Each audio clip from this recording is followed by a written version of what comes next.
So we're here, beautiful chalk hill right behind you, and we're walking through this beautiful brand new planting that we planted last year. So when you look at these plants, they don't look like anything yet, but it's going to be, we planted it last year, year number 1. This year is going to be year number 2. Next year will be year number 3. Year number 4 is going to be the first year we're going to get fruit for all purposes and high quality wine. You're going to take it only on the 4th leaf onwards. And then I'm going to be drinking the wine that you planted in 2019. I'm going to be drinking it when? When am I going to have? It will be the first bottle of wine. So this is going to go into the bottle most probably in year 2027, 2028. So from when you planted this, the first time that we'll be actually enjoying this and drinking this will be in 2027. There's a lot of planning going on. There's many, many years of planting, toiling, and negotiating. These gardens are here for a reason. It's actually for multiple reasons. One is frost protection. Number 2 is you don't want any animals out there getting to it and not just eating it. It's so young and so small that they could actually just get to it and chew it up and you lose a vine. And actually, a whole nother conversation to be had is the grafting. This was grafted over.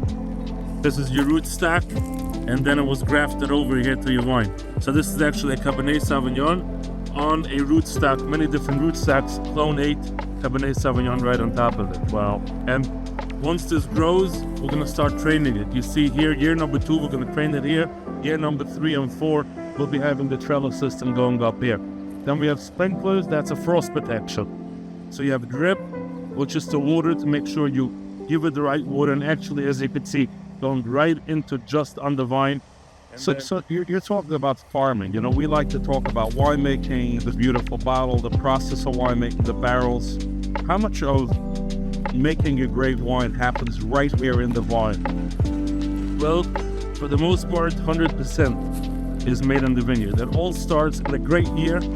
We could produce great wines. In a bad year out in the vineyard, you can make a mediocre wine. All the great people we have here, the Warnecke family, managing and working the land, is all the difference. They go through it as it grows. It's like the chain. And the chain starts right here in the vineyard. It starts with selecting the right clones, knowing where to plant and at what angle to plant, how much sun you want in sun direction, all of that. Every little detail makes a big difference. Right, so when you're tasting wine, you say, wow, this is really well made. 7 years before that, somebody was thinking about how are we going to make this wine be what it is. Okay, the region, the grapes, the weather, the varietals, and then a whole nother level is the barrels. What type of barrels? There's a whole selection of barrels from different countries, different types of woods, different coast levels, all that. So you have to think through what do I want to achieve, and now what are the components that I'm going to be using to get to where I want to be. Oh, that's a lot to think about next time when I raise my glass at Chalk Hill. I'll need to think of how much thought and effort went into every single point of the process for so many. 100%. Never thought of it that way. All right, until next time, l'chaim, enjoy.